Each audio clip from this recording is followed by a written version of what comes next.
All right. Hi there. Welcome back to the Retic Rebellion Podcast. It's me, Lee. We got Levi, Bill, and today our guest is Jordan from Heartland Reptiles. How you doing, Jordan? Oh. Jordan. Sorry, if you guys, I can't hear anybody. Uh-oh. What happened? Dang. We had it going in the backstage. It's technical difficulty night. Why not? Can you hear us now? Go with that. Still nothing.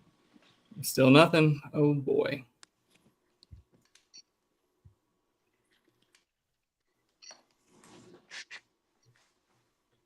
Please start talking. Let me All right, hop so out anyways, and I'll come back. All right, cool. So we have Jordan. He is Levi. You probably know him a little bit better than I do. What's Jordan's? What's his thing? What's he do the best? The best? Ooh, that's. I hope he doesn't fucking kill me for this one, but I would say building enclosures and keeping reticulated pythons. Good. Well, that's a good thing to do the best, I would say. Can you hear us now? I can hear you now. All right. Perfect. So we got Jordan with us from Heartland Reptiles. How you doing, Jordan? Great. How are you all doing? Awesome. Pretty doing good. Great. Doing great. Well, thanks for having me on. I appreciate your time, guys. Absolutely. You want to give us a little bit of your background, backstory? Let everyone know who you are. My name is Jordan Carpenter. I'm Heartland Reptiles. Started playing with snakes and lizards out, in the country growing up, chasing anything that moved. A lot of that had scales. Had a handful of different species throughout my life.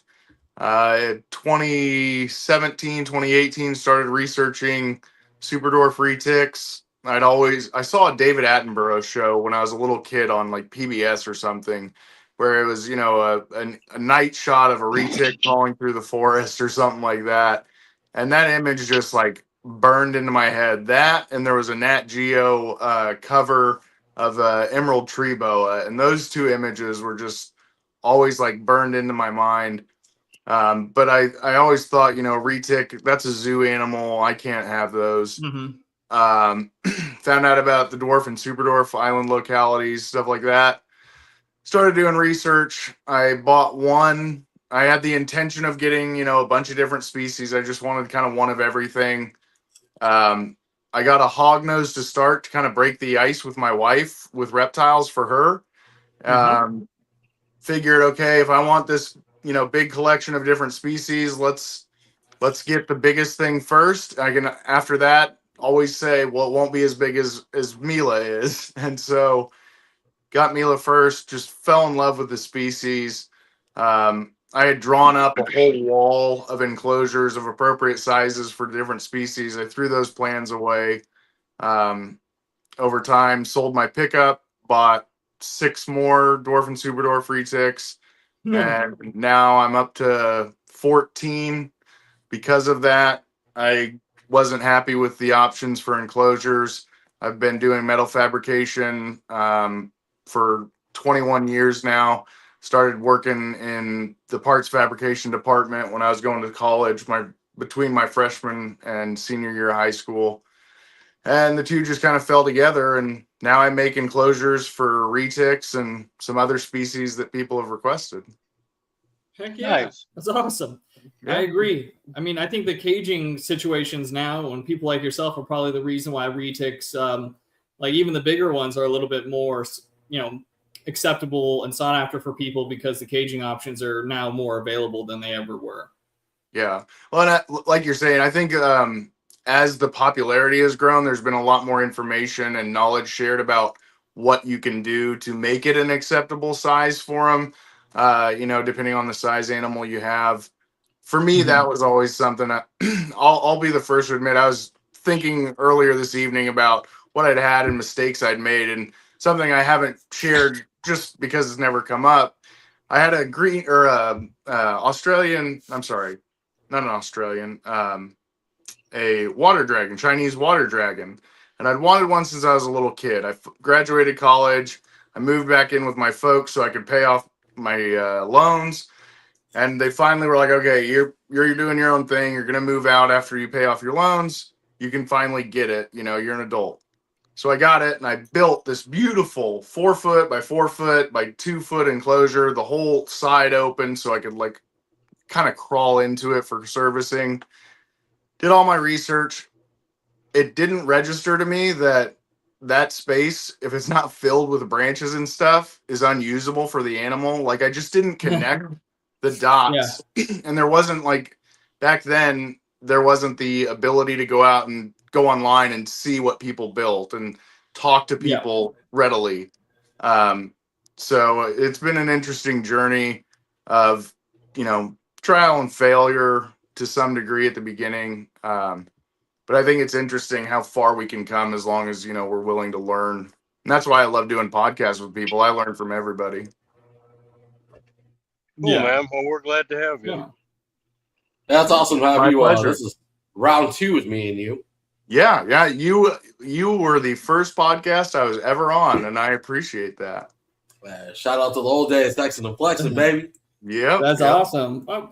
That's pretty cool. So what's the size ranges of enclosures that you do?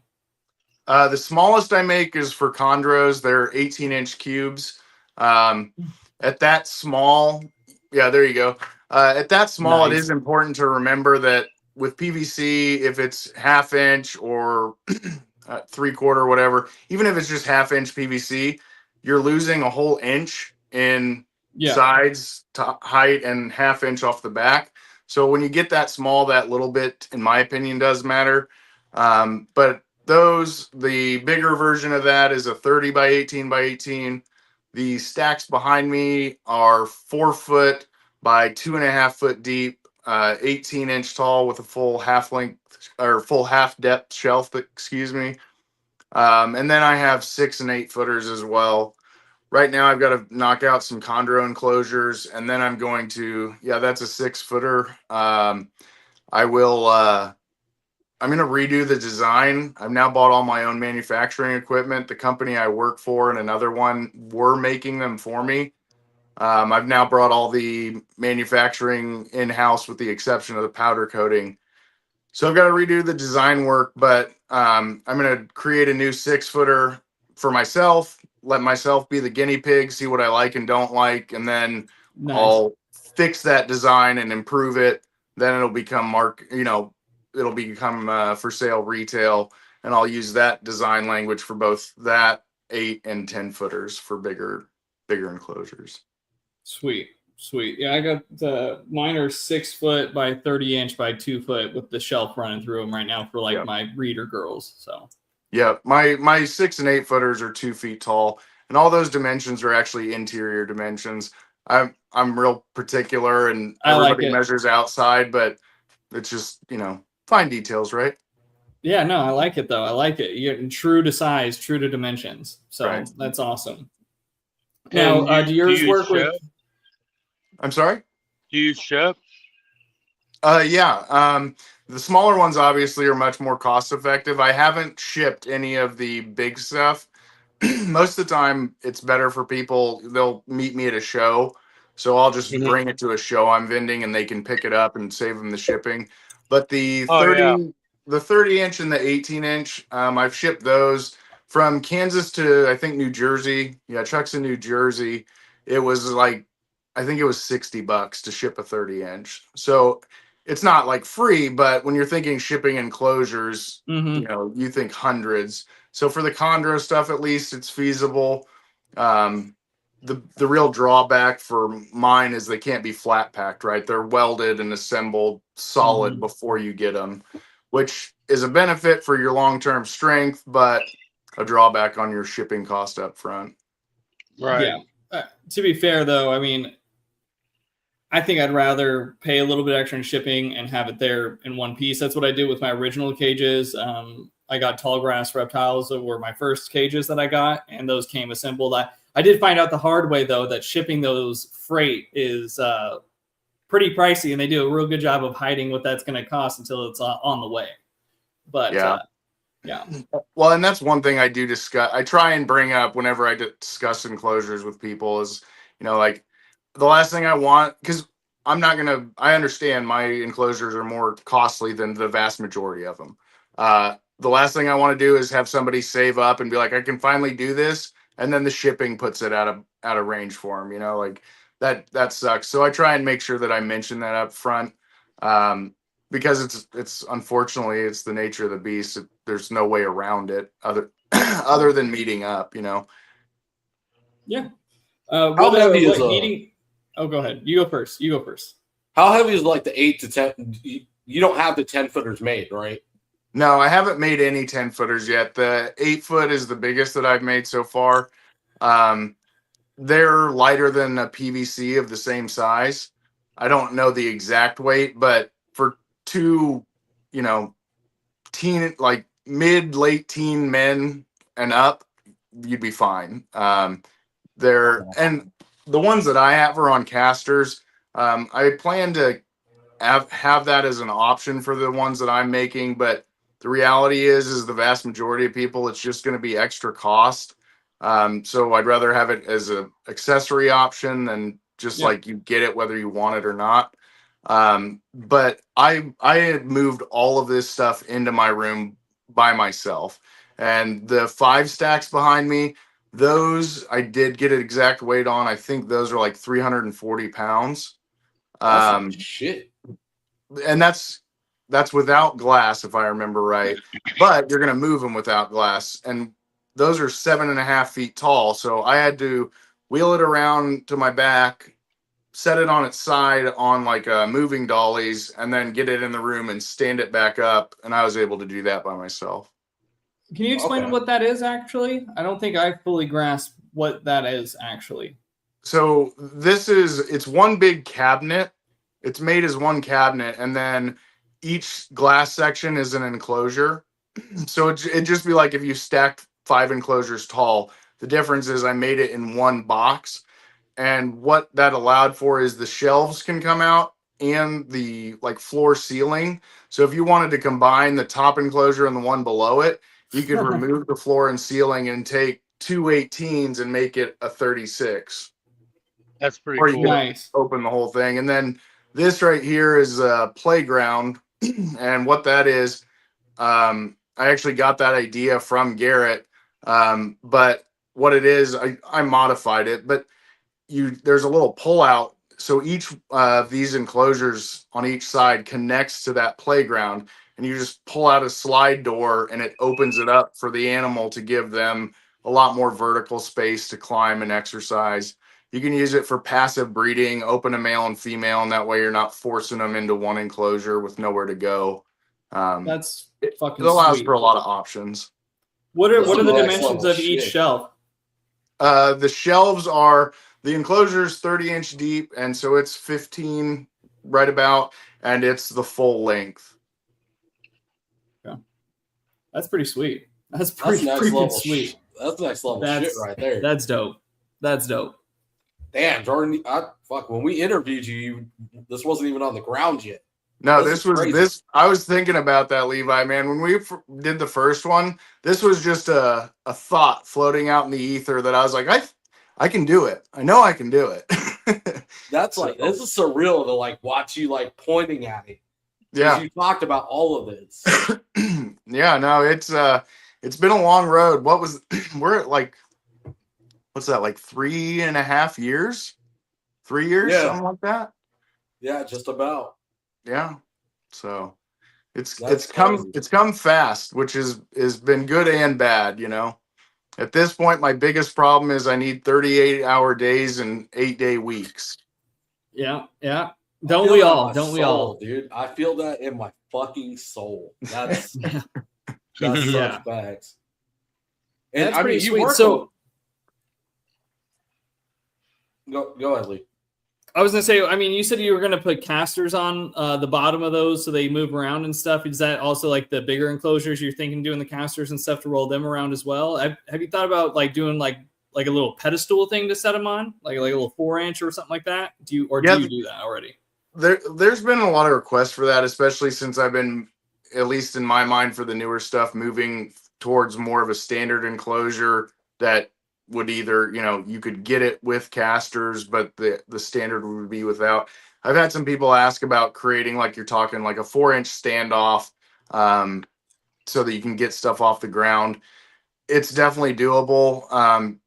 Chances are, for most people, like Mark Hager, the picture I sent you, Levi, of the big box or the big bank of chondro enclosures, he did what I thought looked really good. He just raised it off the ground like 3 or 4 inches. If you look at the bottom where they're setting, he used additional pieces of his flooring when he redid that room. He had some leftover and just made that the little kick plate. And I think that looks really sharp. But I can make people like an angle iron. I say angle iron, it'd be aluminum too, but I can make a frame where you could set them on that. We can make panels where it would just be the same front as everything. But I like working with people to save their money and help them set it up how they can.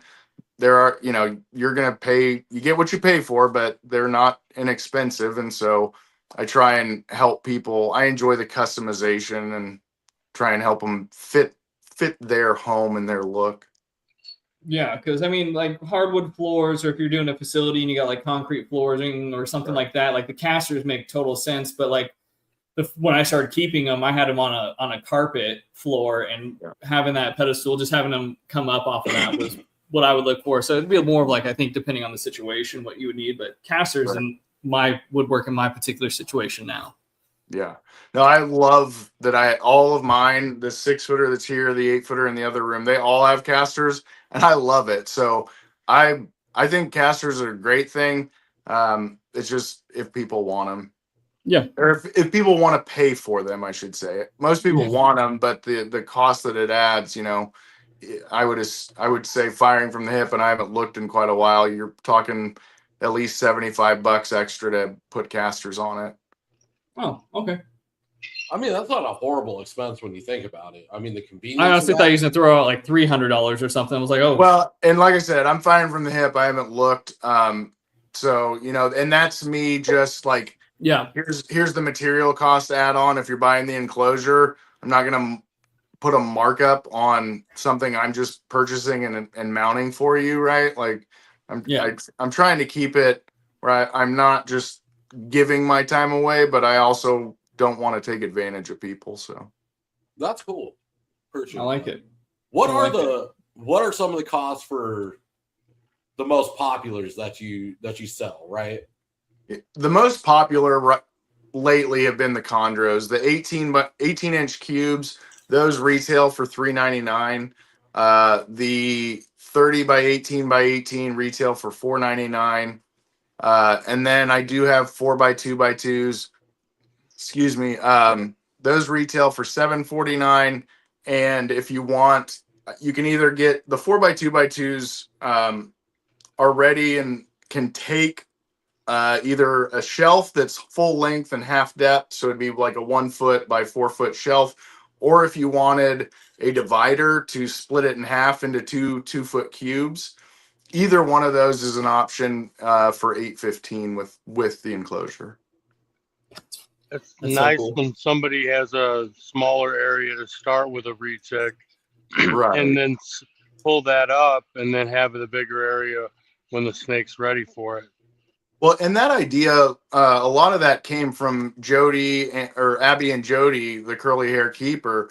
When I went out there and stayed with them, awesome people. But when they did that for their grow ups, they gave them 2-foot cubes, and that way, as they grow, you pull the divider, you give it a 4x2 by 2, and then you just move one of them. And my logic was, a lot of people, the vast majority of people don't have 14 retics, right? Like they might have 1 or 2, but it sucks when you buy a grow up enclosure because whatever animal needs, say 2 foot, but it's gonna need 4.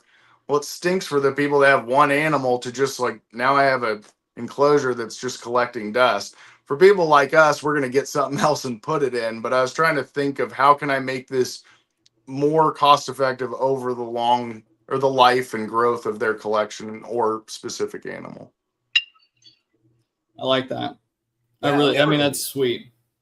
That's like next level thinking right there. It's like future. Well, I wanted something that I'd never have to replace, right? Like I want 25, 30 years out of my animals. I'd love to set a record for lifespan. I don't want to replace, like, say it's an 8-foot enclosure. I don't want to replace that once or twice or however many times if it degrades and goes bad on me for the same animal to just replace it with the same thing. Now, if I'm upgrading, that's different. I love upgrading my animals, but I don't want to buy the same box just because one went bad over the lifespan of my animal. And see, I was going to say that's the biggest thing. Like, I don't know, like, obviously you got your sale tactics, but as a car person, metal makes more sense to me longevity-wise than PVC, melamine, anything wood for that matter, or even any kind of plastic out there. You're not going to get the longevity out of that enclosure that you will out of your metal, because metal lasts for fucking ever. Like, I work on 30, 40-year-old cars, and they're still intact. Like, you get into these things, and you're like, dude, this thing is like, it's got a little bit of rust, take that little bit of rust off, and it's fucking pristine, man. Like, these are solid, metal's just a solid component. And then you powder coat them on top of everything else. Like, powder coating lasts without severe wear and tear, which people think snakes are bad. They're not. You're not driving them down a salt road. Even against salt, powder coating will last 10 to 15 years. In Arizona, it'll last the life of the vehicle. Yeah. It's like anything, as long as you maintain it. I mean, I'm not going to tell anybody that powder coat is flawless and can't be ruined or anything like that. But, like, if you're not leaving like uracid for months or like just letting things go horrible, you're pretty much covered. Powder coat is like paint, so you're going to see some wear over the years, but it's going to be solid. My cleaning is immensely easier in all of my powder coated enclosures than it is in my one PVC that I still have. And the PVC I have is the original one I bought from Mila, my first girl, before I started all this. Okay. Have you put the powder coat to the test yet? To see like what it takes to really get through it? I've done some like samples and stuff, but I haven't gone crazy. I do know, because it's the same. Well, these were powder coated at the company I work for. They've done, like 10,000 hour salt spray tests and stuff like that to verify. I mean, it can fail. I'm not going to say that it can't, but as long as the coating is good and the prep before it's applied is good, it's pretty substantial. I don't know if I would tell people to, like, create a paludarium where you have like standing water necessarily, but water being on it isn't going to be an issue, I don't think. I was going to say, we powder coat wheels, man, and I'm right. When I say like 10 to 15 years, I mean like it takes a lot to get through powder coat, man. It takes we've put it to the test, like chip wise. I've seen them salt tested, I've seen them sand tested. Like, people take sandblasters to fucking powder coat, and it takes a way longer time than it does, like, even just traditional car paint, where that's designed to be more durable than, like, a one-stage, like, house paint is. Oh, for sure.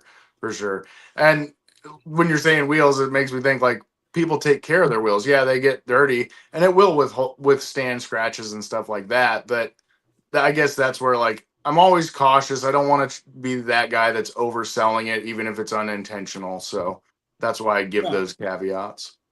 No, that's fair. I mean, a little buff and compound will fix anything, bro. Come on. Yeah. No, I have people that tell me, and I take it as a compliment. They're like, man, I don't want to drill a hole in my enclosure from you. And I'm like, in my mind, it's just, it's part of the job, right? Like, it's just metal work. And I'm like, just do it. Here's how you do it. It's not a problem. You'll be happy it's done. Like, but I feel like I'm destroying something when I drill through this to put a heat panel or branches or whatever else. Well, see, I'd end up that getting answers the question I was trying to ask, so we're good. Oh yeah, you can. Oh, dude, I'm telling you, I'd get in so much fucking trouble trying to. Fuck, I might have to buy one of your 8x2x2 or your 8. It's 8x2x2, right? Yeah. I might have to buy one and just fucking bring my buddy Jay over here and be like, hey, you know what? Go grab all the metal rods we can find and let's see how much shit we can weld inside of this thing. Oh yeah, you could go crazy, dude. Because I mean, if you have welding skills, like the builds that you could do inside of these things, I can't even fucking imagine how much easier it would be. Oh, I can't tell you how excited I am. The equipment I got, it's a 1200 watt laser that is a CNC cabinet for cutting, but it's a welder too. So I can laser weld. So all of these enclosures, they're going to be riveted together to make them their own jig effectively, but everything's going to be welded to increase the structural rigidity, and it's all going to be laser weld. So they'll be really nice and clean. They'll be there because I personally like it. Like I'm a metal fab guy. Yeah. I love that look. They'll be covered with powder coat, but I'm excited to start welding stuff. I'm more excited to weld stuff than I am the cutting I'm doing, and I'm having a blast with that. Tell me you balling without telling me you balling, Jordan. God damn, that's not a cheap investment for anybody that doesn't understand welding and metalworking. That's a huge investment to make, man. Congratulations. Well, thank you. I appreciate that. I found a machine that I really liked. It's when I got it newer, but just the range of function it can do, being able to cut, weld. I won't even use, like, it can clean rust off of stuff. I won't even use most of what it does, but it was perfect for exactly what I'm trying to make. It can do everything except the bends in the metal. So with the 6-footer, opposed to the 8-footer, what size retics are you going to recommend for a 6? And then which one's for an 8? Well, my girl Eve is in a 6-footer right now. She's probably, I would say 9 or 10 feet, and she's okay in there. I don't know. It ultimately depends on how people outfit them. Like I was saying, like with my Chinese water dragon, right? Like I had the box, but it wasn't usable for the animal. And so I think that would depend on, like, I would talk to people individually about what they're planning on keeping. The ones that were produced originally, which I can look at doing again, have portholes in all the sides. So if you got a 6 and decided you wanted more space, you could, in theory, buy a 4 or another 6 and attach the two together. Perfect. Yeah. So I think that's something. It would be an additional, like, it wouldn't be the standard or the norm just because it increases costs, but it's something that we can definitely do if somebody's, doesn't want to go full 8, but they know that 6 is only going to get them 5 years or whatever the case may be. Gotcha. Okay. That's cool as shit. I like that. That's again next level thinking. One thing I have that one of my favorite, it's not my idea, but one of the favorite things I've discussed with people and I'd love to implement, but I haven't had anybody take me up on the offer yet, is, we always lose the space in the corner, right? Like if your enclosures are 2 feet deep, when you get to the corner, you lose that 2x2 square because you'd either cover the front of one of the enclosures or you lose the space. For the same plan, I wanted to make a corner junction. I'll just make you a box that can have an opening on 2 sides and you can make your enclosure an L shape. Like a lot of people don't have 12 feet to give up on a wall or something like that, but they may want to give their animal a bunch of space. If you got 2 6s, you're giving up 8 feet on each wall, but you're giving your animal 8 foot by 8 foot, tons of space, and it's an additional dimension. In my head, I don't have anything on this, I think that additional dimension would be something good to stimulate them. They can go one side and see their other side, but it's, I don't know. In my head, it gives them something additional to explore. Yeah, I mean, well, and in my head, because you're like fabricating it, you can kind of do whatever you want. If you did that L shape and say you're doing a 2 6-footers and they're 2 foot tall, you could actually do like a 2x4 stand in the corner and have it go vertical up, and that's like corner almost like a little tree stand thing or spiral or whatever. I mean, you could do cool shit with it just in that centerpiece too. Definitely. I mean, the same idea basically as a playground, just in a an L shape. You can go high, you can go wide, whatever you want to do. Yeah. Oh, that's pretty sick. Oh yeah, that is badass. That's so sick. I feel like the sky is still the limit for you, Jordan. Like you're just getting started. Oh, that's my thing is like that's why I like talking to people. Is everybody has some idea that they think would be really good for their specific animal or animals, and there's times when I've never thought of that idea because I don't work with that species, or they see something I don't, or something like that. And I really enjoy talking to people. Now, that being said, I've had some pretty silly ideas too, and in good fun. If this person's watching, I doubt it, but if they're watching, I don't mean to pick on you, but there was somebody that thought that if I put tabs on all the corners of the enclosures so that you could ram set your enclosures to the ground in the event of a tornado, that would be the game changer that would take me to the next level and put me above everyone else. And respectfully, I've never had anybody think of that. Chances are, if a tornado is taking your house, the enclosure getting pulled away, I think is the least of your concerns. But I'll entertain anybody's ideas. Yeah, sure. I mean, weld me an L bracket to each corner, and I'm gonna go ahead and I'm gonna bolt that thing down to the foundation. Ain't going nowhere. I told him, I was like, hey, if you want it, I'll put it on there. I'll make anything for anybody, right? Like, I don't care if I think it's going to be beneficial or not. If I think it's going to be harmful, I won't build it for you. But if it's something extra you want that I don't get the logic and it's not hurting an animal, let's do it. All right. I like it. I do. That thought process by itself could take you places, though. Because, like, okay, let's say the incident that happened in Florida, where a hurricane took out the facility, if they were anchored to concrete doesn't get ripped up in tornadoes and hurricanes, it may be the game changer. You know what I mean? I mean, you would need bulletproof glass at that point and just make it an impenetrable fortress. But, and I mean, cost-wise, it's going to be fucking outrageous. But if it was worth it, you could potentially make these enclosures to where you don't have to worry about weather catastrophe anymore. Oh, yeah, for sure. And like I said, I'll build anything for anybody. If somebody wanted to build something like that, like, I think I could probably steer them in a more cost-effective direction and say, like, you need to get a contractor to build you a room and then get, like, 3/4 or 1 inch Lexan, which it would, I don't know what thickness you need to be bulletproof, but, like, you could do that. And I would help steer somebody in what I think would be a better approach for it. What I'm building realistically is not going to be that. So, and that's okay. If somebody wants it, I'll brainstorm with you. I think it'd be cool, but it's not going to be in my wheelhouse, I don't think. So, size-wise, right? Let's say I wanted to build an enclosure for Karma. Mm-hmm.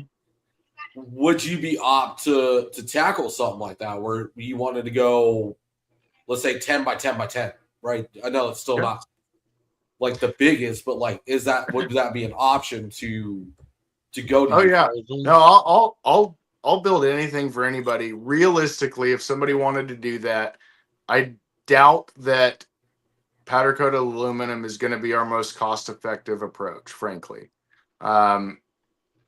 I can build other stuff as well. This is obviously the wheelhouse, but if somebody wanted to do that, man, I'll work up a design. I'll give you a quote. And if that's what somebody wants, let's do it. Let's build something epic. One of the projects that got away because the cost was just too high was, I think it's been a few years, but it was like 7 feet wide, 8 feet tall, and like 3 feet deep, with shelves and like a 2-foot substrate dam with like the idea of putting like a water tub in it as well. And I wanted to build that so bad. Gal's name's Jonna. That's like the one that got away. I still think about that project because it would have been so awesome to see, but the cost was just too prohibitive. Now that was when my company was making these for me, so it was a little different. It might be a little different story now, but generally speaking, once you get really, really big, it's hard realistically to compete with building your own custom. Now, some people don't have that skill set, and that's okay. And maybe that's where I can come in and help is and build those bigger things for people that don't have the skill set to build, frame out and build like a big monitor enclosure or something like that.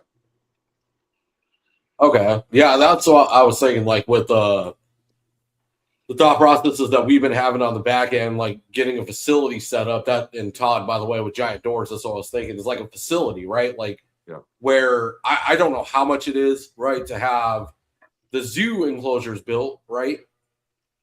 I can't imagine it's cheap.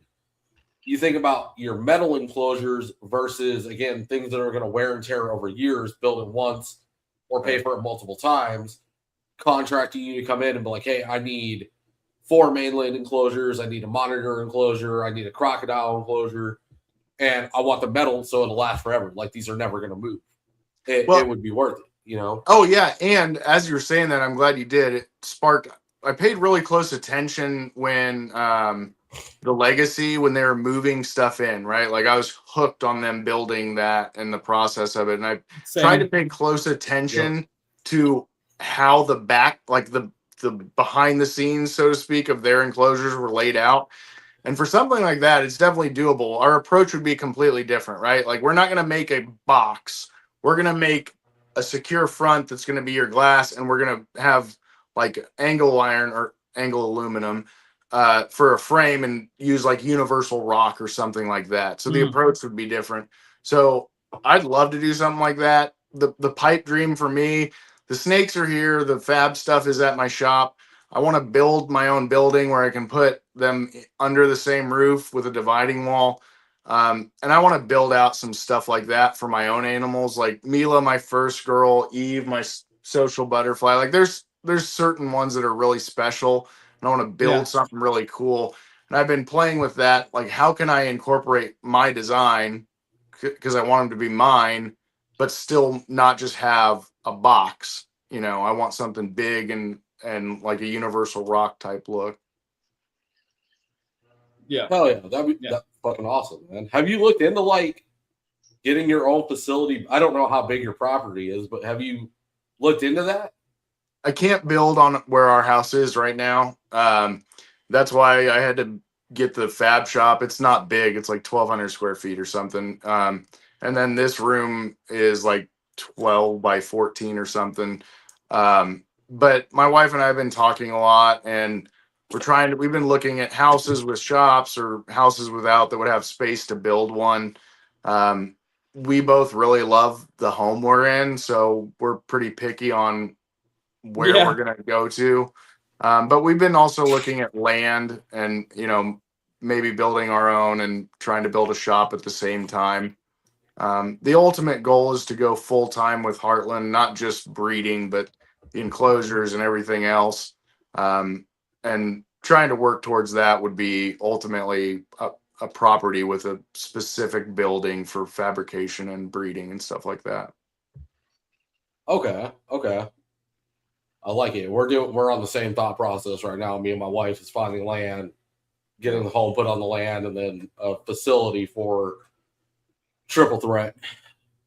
Get that put on there. I'm looking at like 10,000 square foot buildings, and believe it or not, they're not as expensive as I thought. Like when you think about like buildings and shit, like you're thinking commercial and like hundreds of thousands of dollars, and they're really, for like a basic setup, not horrible. Yeah, you can be smart about it. There's definitely ways that are feasible. Your pad is going to be the biggest thing. Your pad and your HVAC is going to be your biggest. Well, I wouldn't say HVAC is going to be more than the building, but those 3 things I think are going to be the biggest. Damn near it. Yeah. That's the one where I play in my head. I'm like, do I do this myself? Do I save that money? Or do I possibly fuck it up? And there's a buddy I have, and I think I saw him chat pop up from him, Todd Danielson. I haven't seen his facility, but like we've talked about it, and I think he has heated water running through the floor. And I don't want to speak for him, but he has, and that's something I think is so cool, and I would love to do, especially like Kansas winters, man. We could get -10, -20 on rare occasion. I mean, it gets very cold, and that's something I would like to do. I've kind of picked his brain on what he did with his facility, and trying to be smart about it, planning the insulation so I don't just have my HVAC, struggling all year, keeping it cold in the summer and hot in the winter. Yeah, it'll be a separate loop, won't it? With glycol. Yes, yeah, that sounds right. I'm anything but an expert on that stuff, but yeah, there's Todd. Yes, yeah, heated floor and also a forced air system. That's fucking brilliant. Yeah. See, that's all. Like, I mean, we don't have to worry about the cold out here in Arizona, but the heat—that's a problem. Right. Yeah. But I've been talking to. Heat scares me more. Oh, overheating scares me more. Yeah, to an extent, man. But I mean, it's a lot easier to cool something down than it is to heat it up. And like, you think about like Texas, right? That emergency that they had this year was pretty bad, but not as bad as that surprise one that they had. Yeah. That storm caught a bunch of snake keepers off guard and they lost animals, right? Yep. Outside of a fire here, like fucking get tubs and water, dude. Tubs and fucking water. Keep flowing that water out. And I mean, water's basically endless out here. The problem fucking solved for however long it takes to get it done. Versus, what are you going to do? Set your house on fucking fire? You're going to start a campfire if you don't have a heat source? Close to it. I got a little propane. Yeah. I ran to Walmart, man. I have 2 oiled fill radiators and a mini split. And at the worst, actually, I think at that time, I don't even know if I had I don't know if I had any oil fill radiators, but there was a time my mini split could not do the job. And yes, I was going to get to that too, Todd. Yeah. Generator for sure. But like, you guys are used to having to battle heat. Like the cold here, man, it got bad. And I went out and got a propane heater, like meant for like a hunting blind or something. And it would run for 2.5 hours till the tank ran out, just to like spike my heat during the night, because the mini split was not cutting it. See, you're doing too damn much, bro. Like, that's too much. Like, that's a lot. That's crazy. A new building could fix all of that. But battling that kind of cold in general, like, that's crazy. If you have a power outage, what are you doing at that point? Especially if you have like a 10,000 square foot facility, you're going to go get what, 4 or 5 fucking generators? You get one sized for the draw you have. Yeah. Is there a generator out there big enough to fucking power what you need at that point? Oh, dude. My company that I work for, that's one of the things we do. There are generators big enough to power small cities, but it's just a matter of money. So. I was going to say, hold on. I'm talking like normal people, bro, not commercial level. How much is that fucking generator? And don't quote me on this. I am firing from the hip at best, but like, I think a Generac that would run your room, like maybe not your whole house, but enough to get you through. I think you could get for like $4,500 maybe. I know you can get like the standalone, like just like plug-in type for, I think you can get them for like $800, give or take. And that, I don't know how much that would provide, but there's options out there. Like worst case scenario, yeah, I'll go out and buy a generator. I'll spend $800, $1,000 in a ditch effort if I'm talking about all my animals. That's now, a room though. Like imagine a facility. No, a facility is going to get different. That changes everything though, because now you're changing the game. If you're talking a facility that's commercial level, I'm going to get a commercial level generator. So that's a completely how much is that as like a private keeper though? Like that's are you a private keeper if you're buying a commercial generator? Like if you're buying a commercial property facility, are you just a private keeper at that point? No, you're a breeder and you're generating some sort of level of income.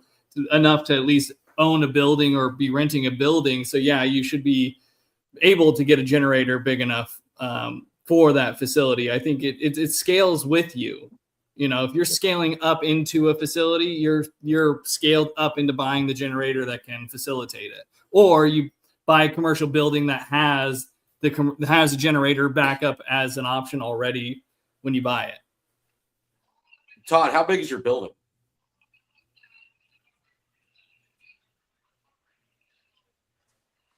Yeah.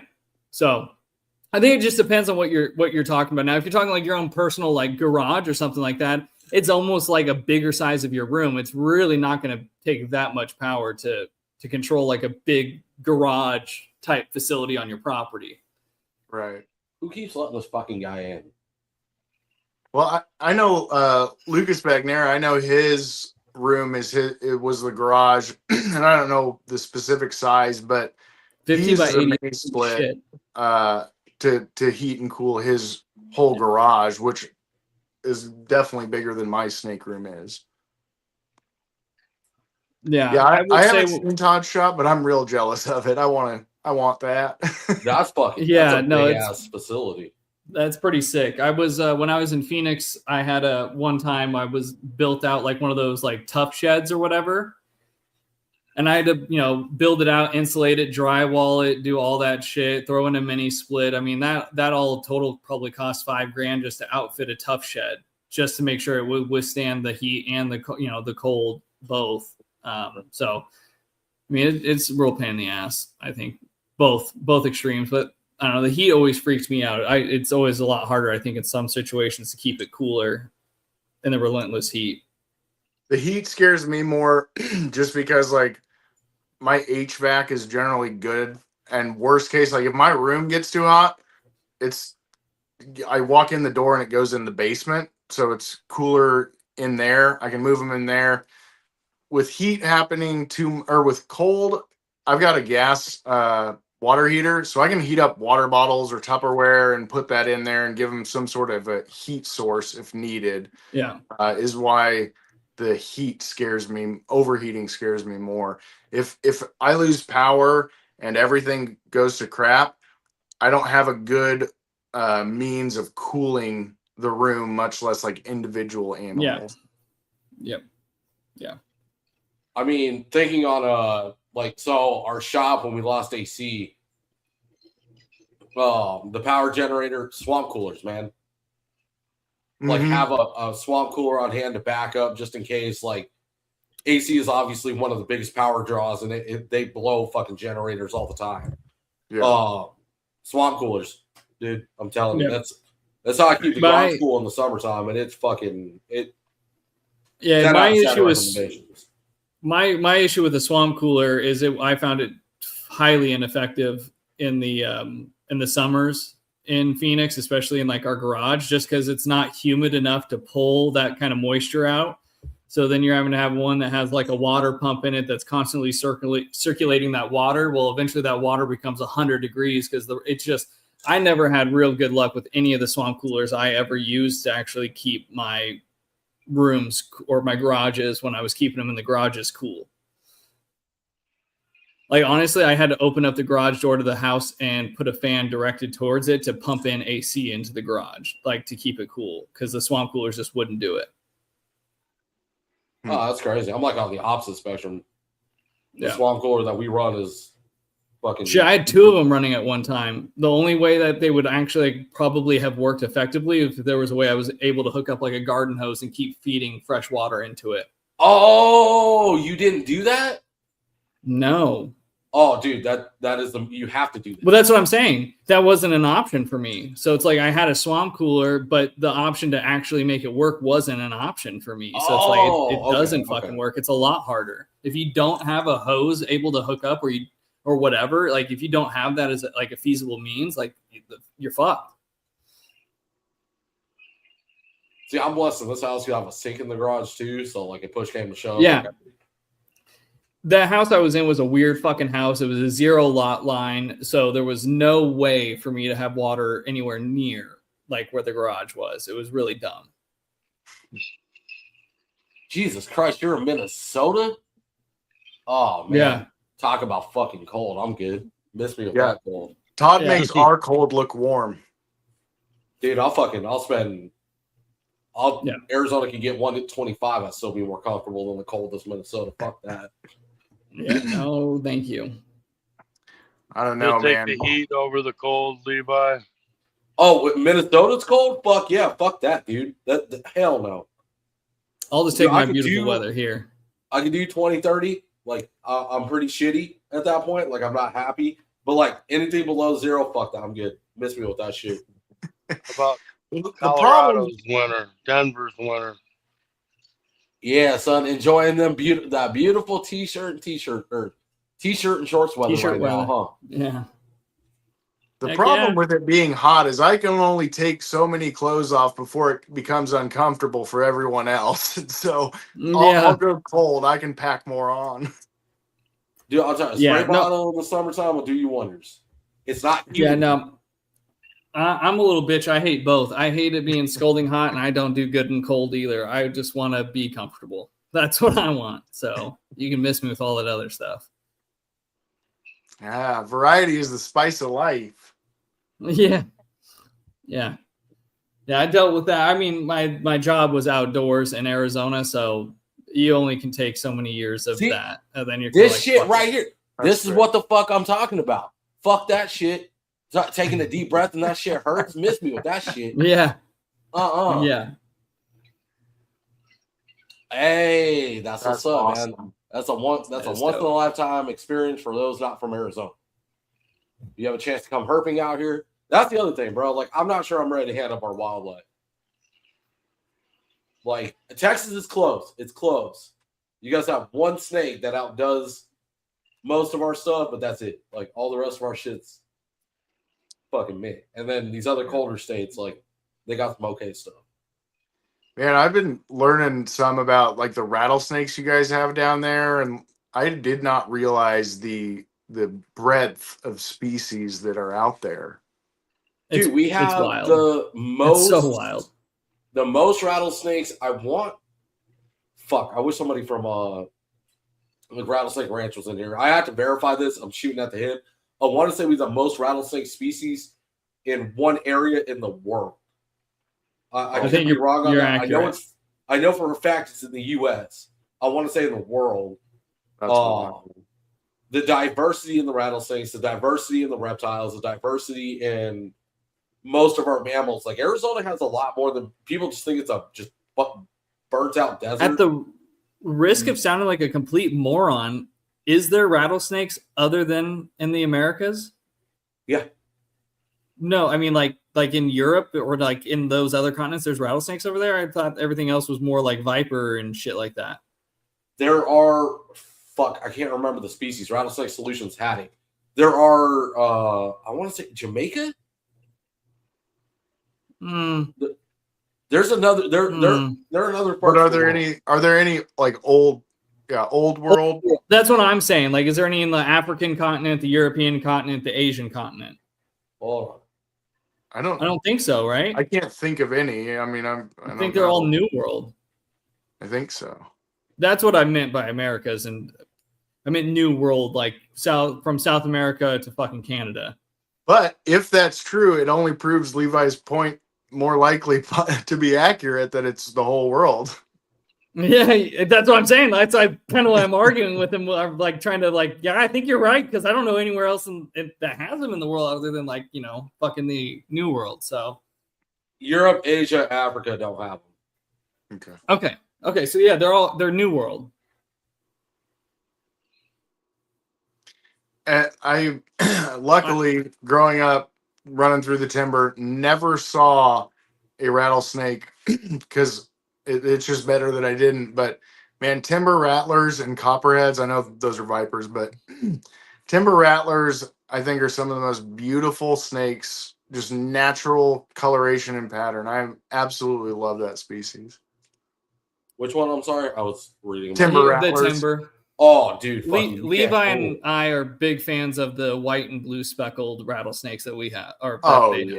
Yeah. I'm in Austin now, but I grew up in Phoenix. But yeah, those are the two. At least those are our top two. I've seen pictures, and I don't know if they're altered or not, but of those white and blues that it looks like granite or marble. Like it looks like they're carved out of marble or something like that. Oh, the the same species speckled? I'm thinking of. Yep, speckled rattlesnake. Yep. There's a blue one. There's a blue phase, white phase, pink phase, and then traditional phase. Yeah, they're sick. They're really I cool. can't hear you guys. And they're not too big either. Let me try again. Yeah. Okay, it's gonna be me and you, Levi.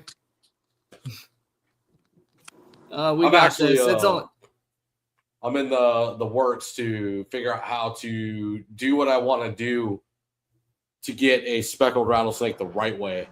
But that's going to be my first. I'm going to start keeping those. Yeah. I'm not going to breed and sell them or do anything like that, but I am going to keep them. Yeah, those would be the only. I mean, the white and the blue would be the only. Those would be the only ones I would keep. Have you found one yet, Todd? Or seen, have you ran into one?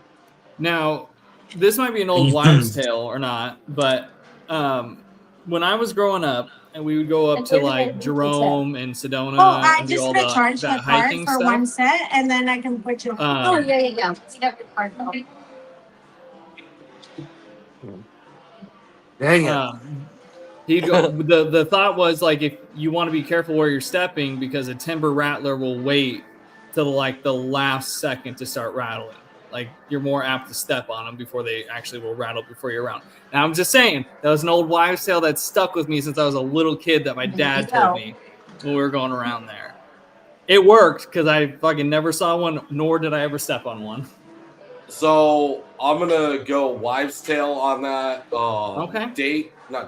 Brian.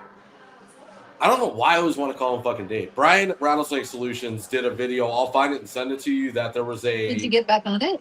There's a wives' tale that was going around about the Western Diamondback not rattling because we keep killing them, which is not true at all. We haven't been around long enough for a behavior like that to evolve. So for any other rattlesnake in the world, it doesn't make any sense. Their alert is their tail. It's what they do.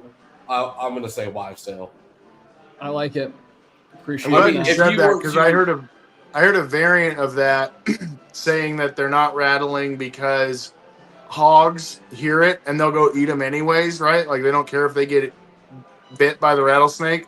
So I heard that hogs hear a rattlesnake rattle, they go eat it, and the snakes have changed to rattle less so that they don't bring in the hogs. Someone else heard the same thing. Okay, that shit spread like wildfire. Apparently, not saying it's accurate, but yeah, I heard that. I didn't hear what you guys were saying, but it sounds like the same thing. Dude, I'm just saying it spread like wildfire. There has to be something to it, man. There has to be. I don't think so because let's go. Let's bring this to Arizona, right? What is that fucking rhyme? Yellow on black kills Jack or some bullshit like that, right? When it comes to the corals. I don't know if you guys have ever heard that. That myth is it's a myth. It doesn't work. There's variants in color. There's colors, and this goes for most species overall. Any rhyme where it's yellow on black or black on yellow or white on whatever, you can't use that definitively as an identification. It's just a wives' tale. It's false information that somebody said at one point, and it made enough sense at the time that it just kept going and going and going and going. But when you do the science behind it and you understand it, it makes absolutely no sense. For any rattlesnake species across the nation, I can't say that I would believe that for a minute, that anything for any matter is going to keep them from rattling.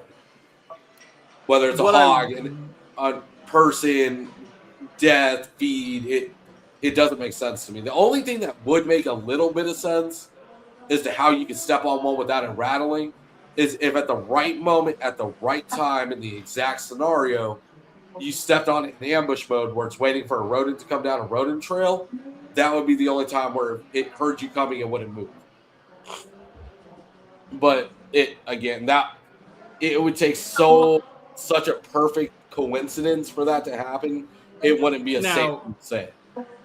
What I would what I'll throw out there as my logic for that is it seems like timber rattlers are found in higher elevations, which would tend to them being in cooler situations and settings than most. Maybe because they're on the cooler side of things, they won't really exert that energy unless absolutely necessities.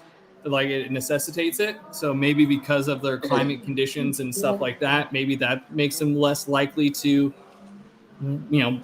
use that energy to do that. In a very specific instance as a one-off, maybe I would argue that to be true. But scientifically understanding rattlesnakes, I don't see it to I don't know. I mean, there's a couple people posting here that have worked with some of them, and yeah. I mean, no, but it is interesting. It's interesting that there had to have been something or enough of those instances to happen that it became some sort of a wives' tale that my dad, born in '63, was told it by someone and was given it to his son, in the '90s. So it's just funny, like it stuck. And it wasn't I was the only one either. Yeah, but I always go back to that rhyme in Arizona about the corals, and it goes past Arizona. Well, yellow on black kills Jack or some shit like that. Red touches black, friendly Jack. Red touches yellow, kills a fellow. And I would say probably in a pretty over 50% margin in most instances of what you're running into, that probably works. Can you run into some sort of oddball morph or locality of maybe a milk snake or something that will run counter to that, or maybe it doesn't have any black on it or something like that? So you're like, what the fuck does red touches white mean? But for us, like the standard coral is red, black, yellow, and the red's always touching the yellow. So it's very, very accurate in that sense. So I think it just depends. I would say it's not 100%. It's not foolproof, but it's accurate enough to save someone. I'll send you Brian's video, and everything you just said is going to change. And your head's going to go boom. I doubt it, but okay. That's not factual at all. It's significantly less than 50%, and there are enough out there to prove the rhyme to be a very dangerous thing. That's cool. I've not yet seen a milk snake that's colored like a coral snake, so I'm intrigued to see it. I'm going to send it to you, and your head's going to explode. I'm good. I'm ready. Oh, that's the same comment. Yeah. I mean, definitely there's some reading that needs to be done. Now I'm interested. Now I got to reach out to some people on that timber theory. I mean, cooler weather. I mean, you could say that about the Diamondbacks too. No, but it's more year round that they're living in climates that are significantly cooler than down in the valley. Well, I imagine in that case, like I could ask Brian about the Arizona black that's found up north at like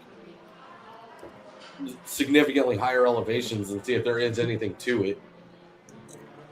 Yeah.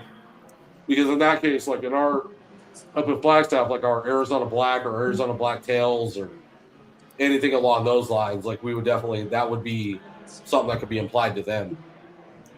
I mean, and to be fair, that's where we were. We were up in the Jerome, Sedona, Flagstaff, all that whole area where that was the case. As a seasonal thing, I mean, definitely, like I could see it. Oh, we got fucking way off the rails on that one. Yeah. I can talk fucking rattlesnakes all damn day. I'm obsessed. And to compliment you on bringing it up, Jordan, timbers are I would argue one of, if not, they're at least top 5 for sure. Most beautiful rattlesnakes out there. Yeah, I love them. I think they're beautiful. I follow a guy that's from Georgia. I think it's NKF Herping, and he goes out there and finds timbers. Dude, I'm just ask my wife. I've glued every fucking video he does. They're so pretty. I've watched some of his. He did a few herping in Kansas, which is how I stumbled across him. And he's got some really cool stuff. He does. I don't know if you two follow him, but you should. Like, he does some really. He's been out to Arizona, been to California, been to Texas. Does some really cool shit. And shows off some badass species. Bill, he was actually in Africa and found a whitethroat in the wild. That's crazy. I saw that one too. Yeah. Dude, that was sick, man. That was cool. Yeah. So, Jordan, other than retics, what else do you work with? Do you have anything else in your collection? I have my little Plains hognose that was my icebreaker for my wife when I, first got back into reptiles after we got together. There's some stuff that I'd like to get. I would really like to work with emerald tree boas at some point. I have wanted a monitor or I think probably a Cuban rock iguana, but that'll be once I have a facility or once I have a plan actually solidified where I know that's coming. Before I think I'll do that. What kind of monitor? I've been looking at white throat and coming. I have 5. Or I have 4. My 5th one's on the way. Well, I've kind of gotten to know a little bit Jerry Wolf and Kagan that moved down there. I don't know if you guys watched Wolf's World on YouTube, but big monitor channel. He's built awesome outdoor enclosures, in my opinion. I've talked to him a little bit, and he was saying like white throats are just amazing animals to work with. I want something that, like, I have my retics and I absolutely adore them for what they are, but if I'm gonna have one lizard, I kind of want the more puppy dog type animal. Yeah. I don't want a puppy, don't get me wrong. I want a reptile and I want it to be a reptile, but something that, will maybe seek out or enjoy interaction, like hanging out, just sitting on me kind of thing. And from that's exactly what you're explaining too, is like I explained the white throats are like your bulldogs, and then your Doberman is more like your pit bull, or your Doberman is more like your Asian water monitor. Yeah. No, and I think I'm still leaning towards the white throat for that reason. I think the coming eye are beautiful, but I ultimately I want it for the personality. I don't want a black throat. I don't want something that gets that big. I still want to build it something that's gargantuan for the animal, but I can do that more reasonably, I think, with a white throat. And from what I've talked with Jerry, it sounds like they're more apt to easily fall into that kind of social hangout type of animal. Yeah. I have an enclosure that's 8 by, what do you think it is? I don't know exactly, Levi. Is it 8 by 2 by 2 per level? Yeah. So it's 8 by 2 by 2. It's 3 levels, and then they have a chase that connects the 3 levels that they can just get up in the chase, climb up on the rungs, and get to whatever level they want. So like you were saying, adding space, I went up, but actually they have 8, 16, 24 by 2 by 2, so it's you can stretch it out and compact it into one area. So I totally get it, but mine get to go in there when they want. They like to be in there in the winter, staying warm. They slow down a little bit. In the summer, they're all over the shop, just in the back behind the counter, and then back in the back. I just let them go. And they hang out all over the place. They use a litter box. That's another awesome. That's another great thing about them. Litter box training. Well, they pick where they want to go, and then you start putting a box there, and they just start using it, man. I've trained all mine that way. Yeah. No, that's really good to know, because that makes it much more approachable, right? Like it's crazy, those little things, how big of an impact that can make on the experience of taking care of them. And they're low humidity, so you don't have to deal with the water. You have to deal with the Asian. So for Arizona, they're a really good animal to have for that reason as well, with the low humidity requirement. Right. Well, and that's one thing when I discussed it with Jerry. We talked about that. I said, in the winter, man, battling Kansas winter with humidity it's a battle. And I was like, even if I wanted a water monitor more, I don't want to force an animal into my parameters. If I have another animal that would equally suit what I'm looking for, that would have a better chance to thrive and not have, detrimental effects from where I live. I carry mine around like babies. I've seen some pictures on your Instagram. There's some pretty good pictures. Yeah. They're good lizards, man. They're the best, I think. I'm partial, but I love them. Yeah. They're the only monitor I would get for what that count. Like working with them at your shop, Bill. Like everything I've held a black throat, I've held an Asian water, I've interacted with those two, and like out of the 3 most popular white throats are in there, in my opinion. Fucking keep those. Minus like the smaller Ackies. Ackies are pretty badass. Yeah, I want to carry them. I haven't had them in a while. I'd love to get some. They sell really good because somebody can actually come in your store, want a bearded dragon, but if they're experienced enough, could typically leave with an Ackie. You don't typically send them home with the black dragon. You know what I mean? Right. So that sale is tougher, and the animal sits longer than if you fill that enclosure with, say, something you can move easier, or quicker. So the animal doesn't stay in the enclosure as long as well, Yeah. Well, and as you guys were talking about the personality of them, like I got into retics for the looks. I fell in love and stayed in for the personality and the interaction. And I try and remind myself of that when I'm looking at other stuff. Like it doesn't, it can be beautiful, but if I don't enjoy the interaction, it's not a fun thing. So, Right. Hearing that helps because that's what I want. I want an animal that I enjoy working with. I'll point at you, Lee, because that's you. Oh, shit, because you're pointing away from me on my screen. Oh! So I'm like, what the fuck? Is there something? No. Okay. That way then.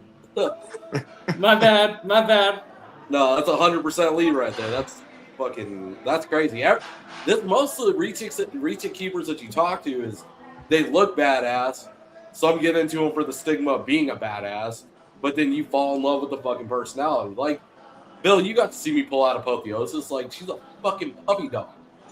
This 16-foot fucking thick-ass giant snake you would imagine is like, that. I don't know if you guys have seen the reel that goes around. It's like, oh, what people think when I say I'm a snake keeper is this cobra going ape shit. They got like a retic AI coming over them.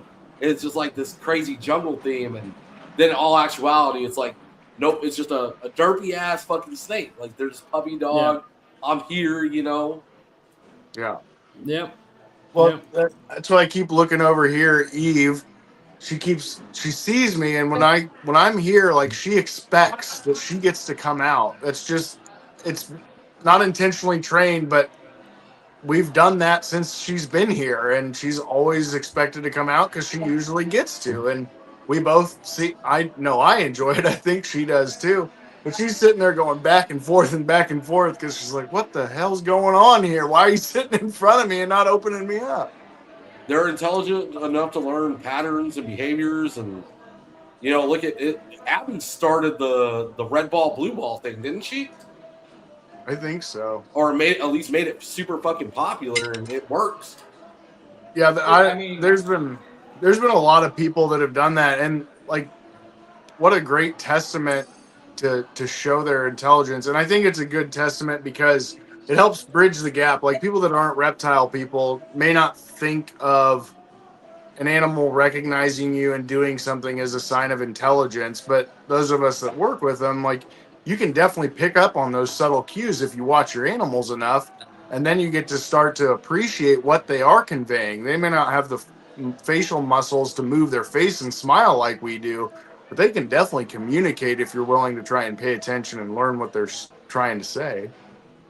Agreed.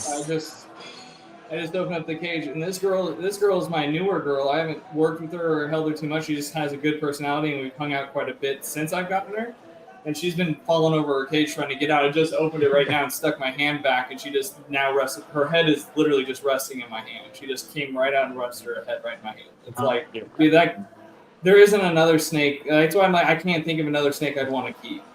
Right. I can't. Every time I think about one, I'm just like, but do they do this? No, nothing does. Yeah.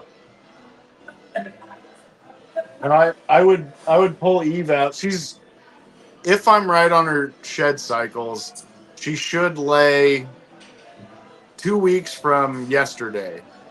So I don't want to mess with her. And on top of that, there are 5 rabbits and 2 pigs thawing out behind me. So I'm not going to. Oh. She's off food, but there's certain things that you just don't poke the bear, so to speak. So yeah, let's not have a Jordan emergency on camera.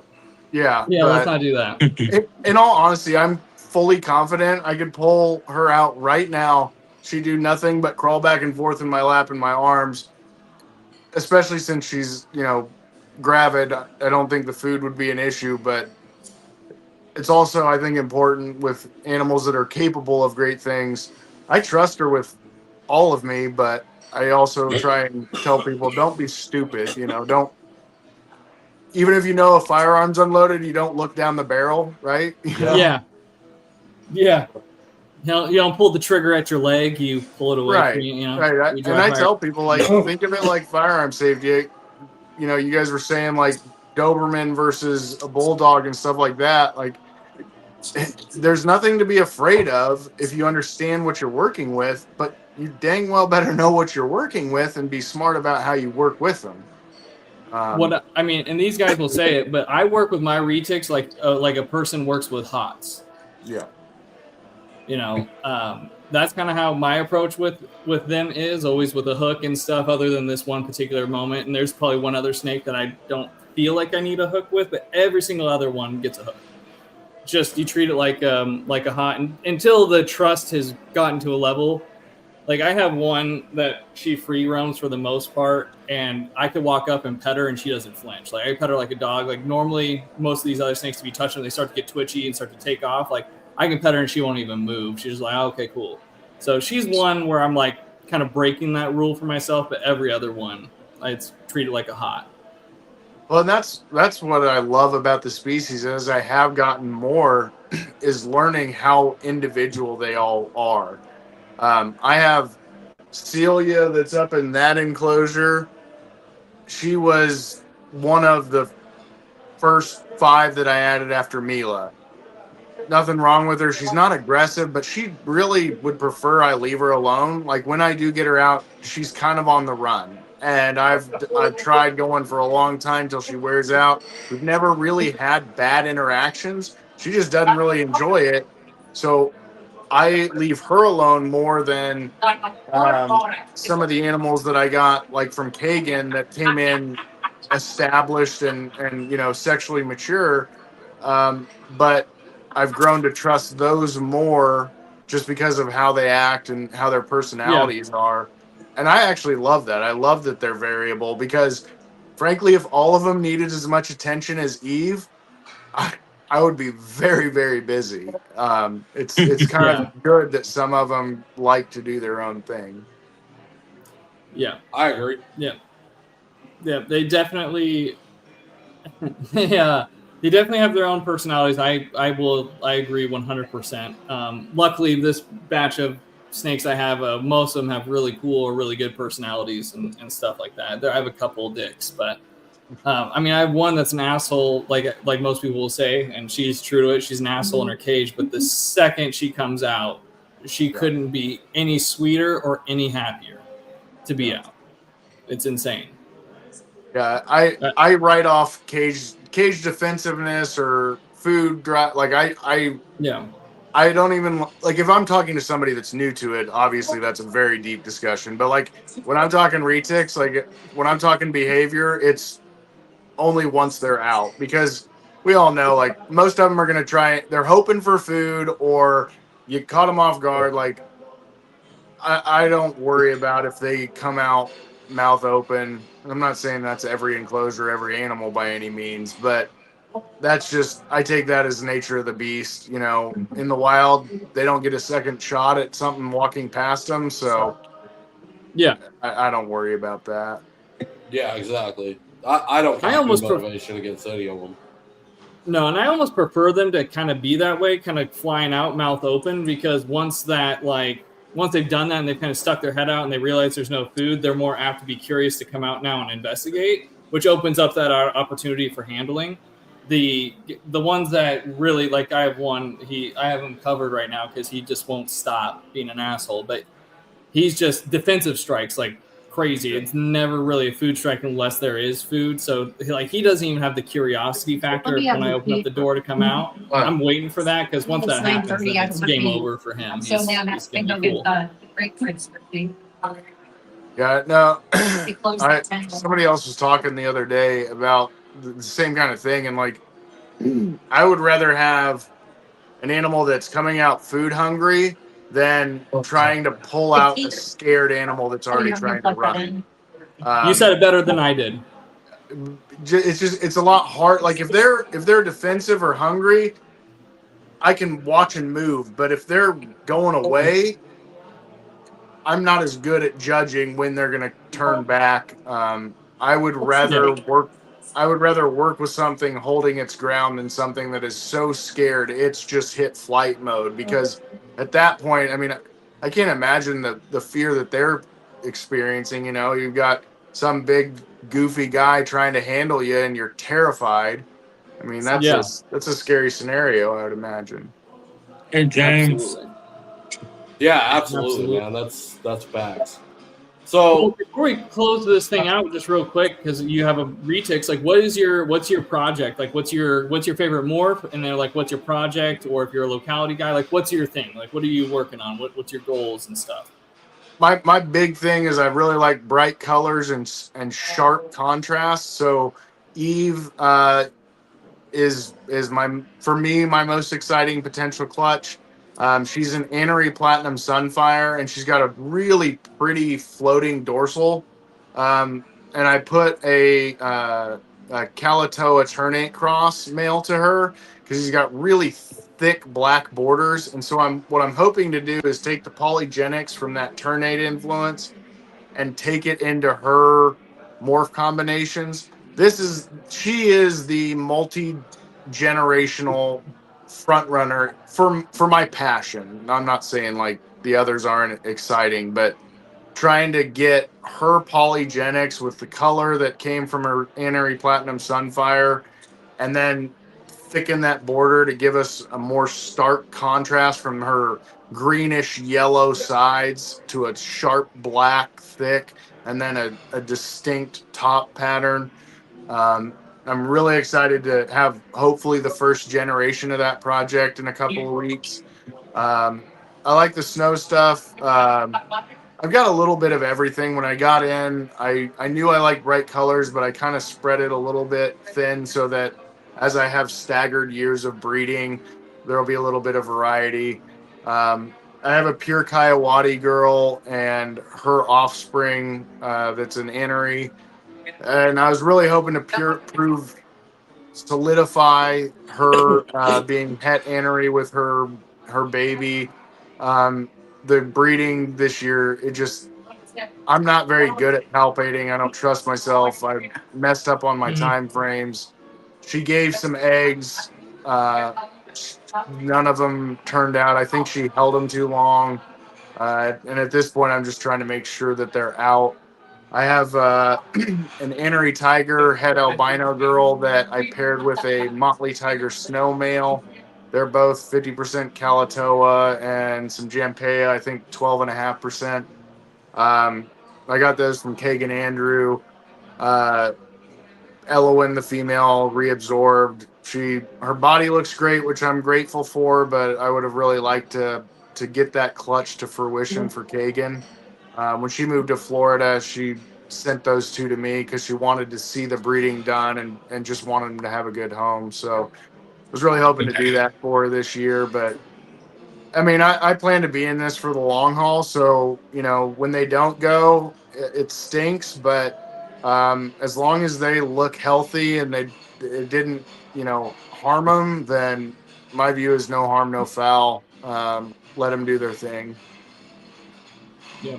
I mean, I've got 3 females they're going to be 5 in, it might be the end of this month or next month. I mean, they're definitely old enough to breed, but I knew if I tried to pair 6 animals, they'd all go, right? And if I pair 2 or 3, I might get one. Like, it's just how it goes.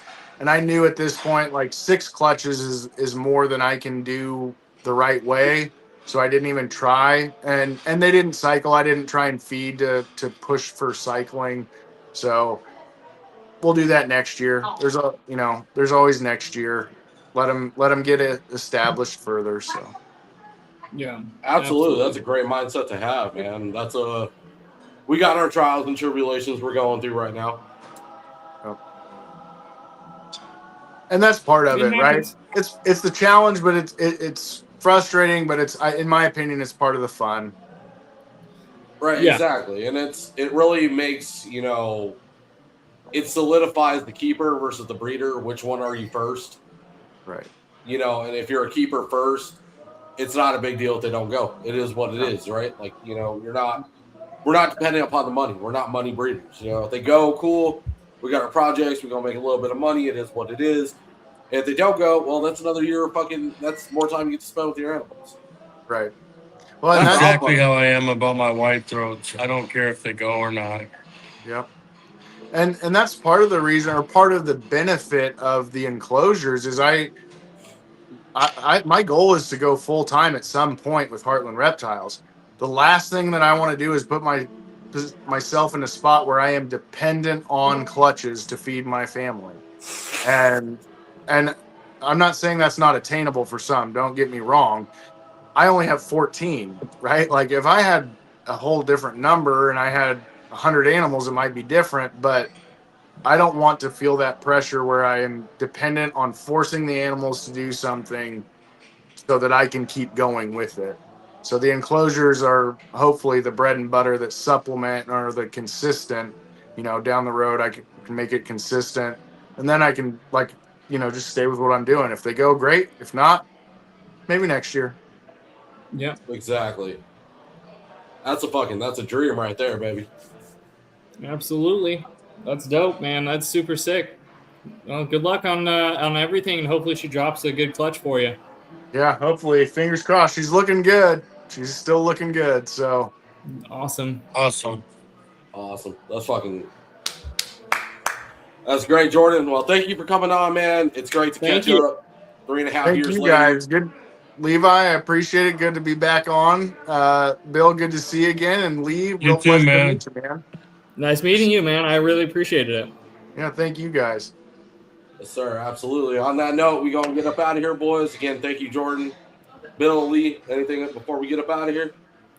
Nope. I'm loving it. I have some ideas for a pretty dope enclosure, actually, myself. So I would like to see it come to fruition. It's a pretty, niche type of design, but I think it's cool. So I call it the breeding project cage or whatever. Basically, like 2 females, top and bottom, and then like a male 4-footer cage in the middle, and then they all kind of connect. So you can put them up in the top one and down in the bottom one.